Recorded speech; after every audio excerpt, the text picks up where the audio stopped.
नमस्कार दोस्तों। आज मैं आपको वट सावित्री व्रत की कथा सुनाने जा रही हूँ। ज्येष्ठ माह के दिन वट सावित्री का व्रत रखा जाता है। मान्यताओं के अनुसार वट सावित्री के दिन सुहागिन महिलाएं वट यानी बरगद के पेड़ की पूजा की जाती है। ऐसा कहा जाता है कि इस पेड़ में भगवान विष्णु, ब्रह्मा जी और शिव जी का वास है। इस दिन बरगद के पेड़ की पूजा करने से पति और परिवार को सौभाग्य का आशीर्वाद मिलता है और पति की अकाल मृत्यु का खतरा टल जाता है। वट सावित्री व्रत के दिन प्रतिव्रता स्त्री वट वृक्ष की परिक्रमा करती है और चारों ओर कलावा बांधती है। माना जाता है कि ऐसा करने से पति की लंबी उम्र और संतान की प्राप्ति की मनोकामना पूर्ण हो जाती है। प्रदेश के एक राजा थे जिनका नाम अश्वपति था।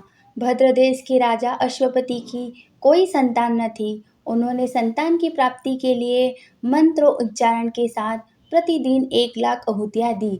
18 वर्षों तक यह क्रम जारी रहा। इसके बाद सावित्री देवी ने प्रकट होकर वर दिया कि राजन, तुझे एक तेजस्वी कन्या पैदा होगी। सावित्री देवी की कृपा से जन्म लेने के कारण से कन्या का नाम सावित्री रखा गया। कन्या बड़ी होकर बेहद रूपवान हुई।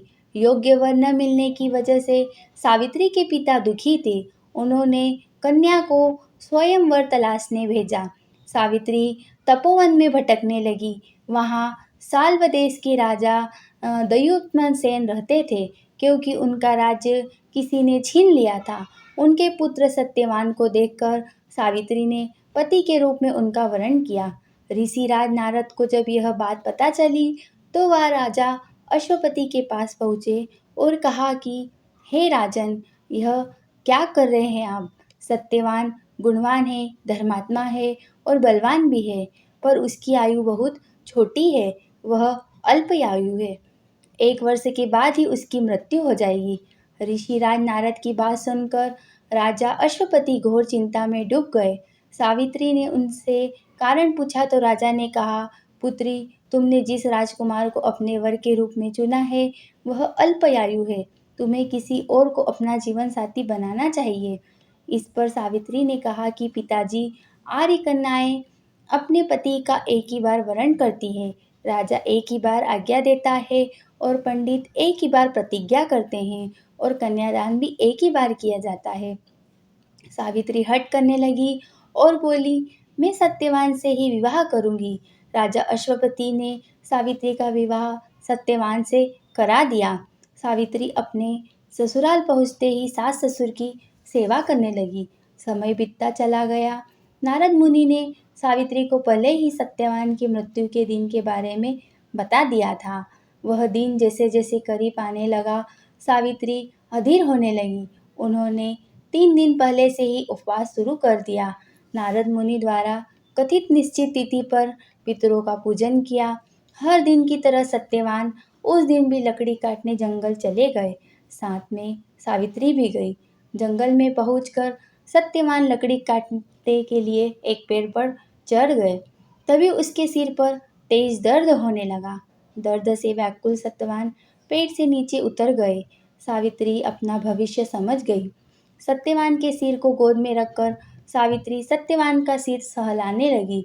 तभी वहां यमराज आते दिखे। यमराज अपने साथ सत्यवान को ले जाने के लिए आए थे। सावित्री भी उनके पीछे पीछे चल पड़ी। यमराज ने सावित्री को समझाने की कोशिश की कि यही विधि का विधान है, लेकिन सावित्री नहीं मानी। सावित्री की निष्ठा और पति प्रणता को देखकर यमराज ने सावित्री से कहा, हे देवी, तुम धन्य हो, तुम मुझसे कोई भी वरदान मांगो। सावित्री ने कहा, मेरे सास ससुर वनवासी और अंधे हैं, आप उन्हें दिव्य ज्योति प्रदान करें। यमराज ने कहा, ऐसा ही होगा, जाओ अब लौट जाओ। लेकिन सावित्री अपने पति सत्यवान के पीछे पीछे चलती रही। यमराज ने कहा, देवी तुम वापस जाओ। सावित्री ने कहा, भगवान, मुझे अपने पतिदेव के पीछे पीछे चलने में कोई परेशानी नहीं है। पति के पीछे चलना मेरा कर्तव्य है। यह सुनकर उन्होंने फिर से उसे एक बार वर मांगने के लिए कहा। सावित्री बोली, हमारे ससुर का राज्य छीन गया है, उसे पुनः वापस दिला दो। यमराज ने सावित्री को वरदान भी दे दिया। कहा, अब तुम लौट जाओ। लेकिन सावित्री पीछे पीछे चलती रही। यमराज ने सावित्री को तीसरा वरदान मांगने को कहा। इस पर सावित्री ने 100 संतानों और सौभाग्य का वरदान मांगा। यमराज ने इसका वरदान भी सावित्री को दे दिया। सावित्री ने यमराज से कहा कि प्रभु, मैं एक पतिव्रता पत्नी हूँ और अपने मुझे पुत्रवती होने का आशीर्वाद दिया है। यह सुनकर यमराज को सत्यवान के प्राण छोड़ने पड़े। यमराज अंत ध्यान हो गए और सावित्री उसी वट वृक्ष के पास आ गई जहाँ उसके पति का मृत शरीर पड़ा था। सत्यवान जीवित हो गया और दोनों खुशी खुशी अपने राज्य की ओर चल पड़े। दोनों जब घर पहुंचे तो देखा कि माता पिता को दिव्य ज्योति प्राप्त हो गई है। इस प्रकार सावित्री सत्यवान चिरकाल तक राज्य सुख भोगते रहे। अतः प्रतिव्रता सावित्री के अनुरूप ही प्रथम अपने सास ससुर का उचित पूजन करने के साथ ही अन्य विधियों का प्रारंभ करें। वट सावित्री व्रत करने और इस कथा को सुनने से उपवासक के वैवाहिक जीवन या जीवन साथी की आयु पर किसी प्रकार का कोई संकट आया हो वो भी टल जाता है। दोस्तों, आपको यह कहानी पसंद आई हो तो हमारे चैनल दिव्य देव दृष्टि को सब्सक्राइब ज़रूर करें।